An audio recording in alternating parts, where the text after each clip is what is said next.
कि केने गईले कौन पापा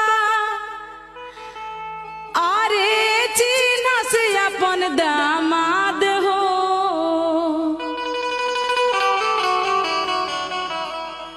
कि हमें की दूसर हमें अपरिची की ना हो